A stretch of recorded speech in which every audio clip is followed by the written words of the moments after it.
步行街景，今日個2025年嘅11月29號星期六，時間晏晝1點58分。我哋而家喺呢個旺角亞皆老街呢邊行下嘅位置邊度呢？嗱，呢個方向嘅彌敦道呢，去返呢個接駁住長沙灣道呢，就去個深水埗噶啦。嗱，咁我哋轉燈過馬路先啦。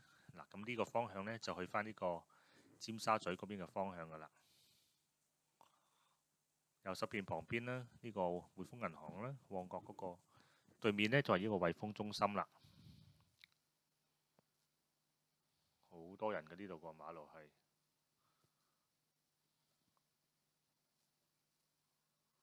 惠豐中心嗰度呢，有間眼鏡鋪啦，呢個 Soft 呢度呢，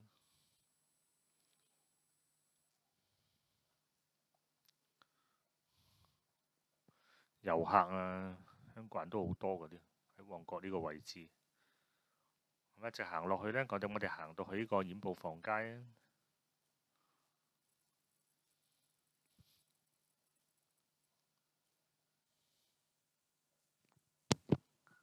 呢間賣眼鏡嘅啦，以前即係豐澤個位置啦。以前豐澤就下邊地牢啊，加埋上邊呢，全部租晒嘅。而家有一半已經俾呢個眼鏡鋪租咗噶啦。豐澤得返而家見到呢一邊嘅啫。西洋菜南街啦，呢度就係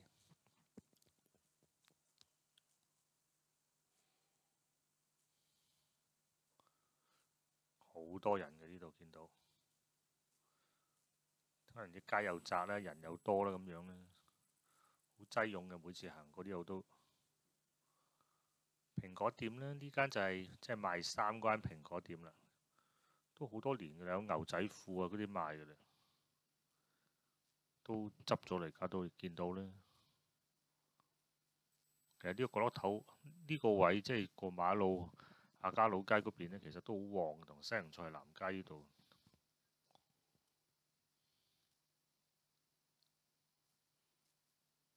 G2000啦，呢度啦，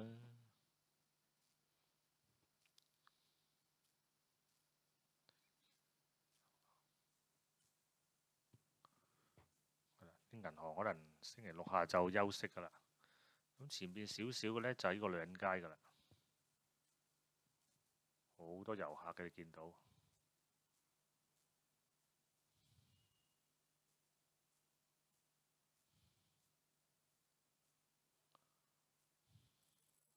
有啲珠寶店喺度呢。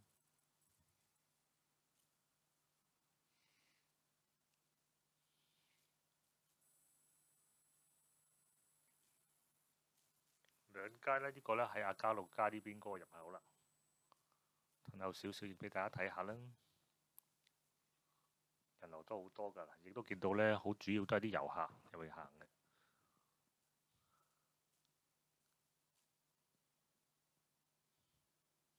再落去呢一段呢，就有幾間藥房喺呢度嘅，都係啲貨啲遊客生意咁樣啦。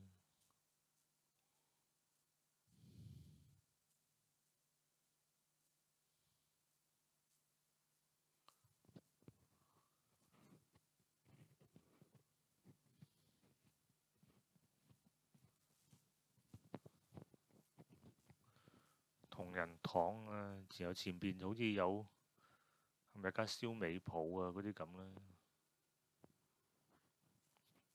咁啊前邊呢，就係呢個波鞋街㗎啦。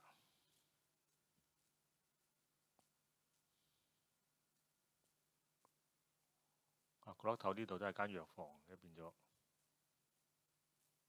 但係咁成日入去呢，藥房都係唔係太多人入去幫襯嘅啫，其實。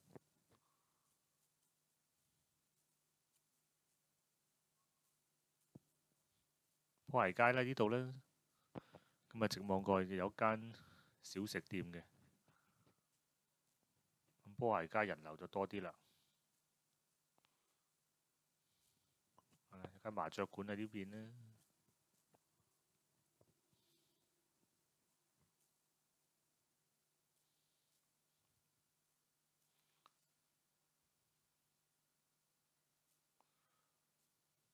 啲金鋪都話收金，但係而家好似買金嘅人就少啊，賣金嘅人就多。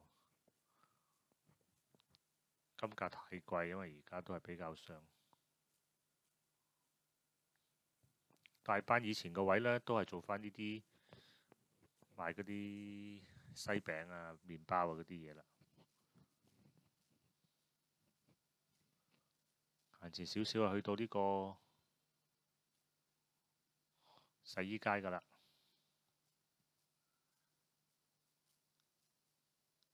開多咗好多呢啲咁嘅賣手機零件嗰啲鋪頭啊，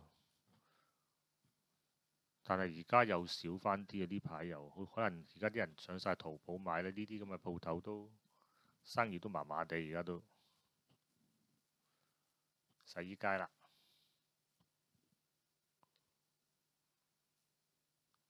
直望蓋嗰個呢，就係水務署以前個位置啦，咁而家就起緊商業大廈、商場啊嗰啲咁啦。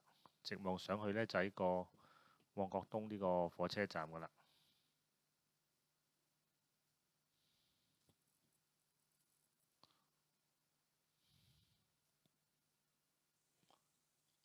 嚟到呢邊都係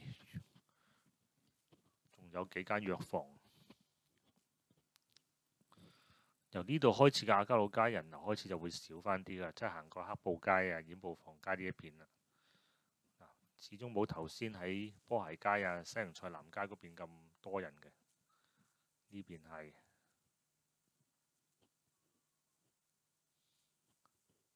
HKTV Mall 啲鋪頭啦，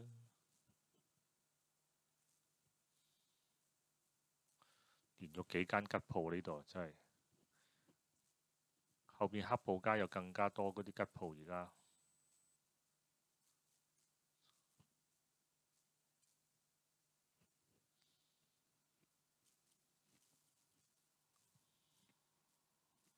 係啦，講呢邊黑布街啦，好靜啊！而家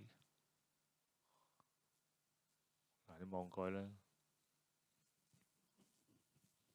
連泊車都少咗。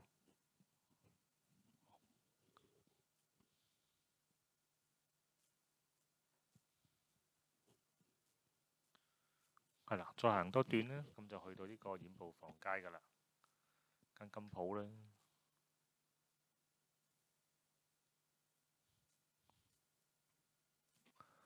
咁就有條天橋可以喺過去左手邊去到新世紀啊，同埋呢個旺角東呢個地鐵站㗎啦，呢邊啦。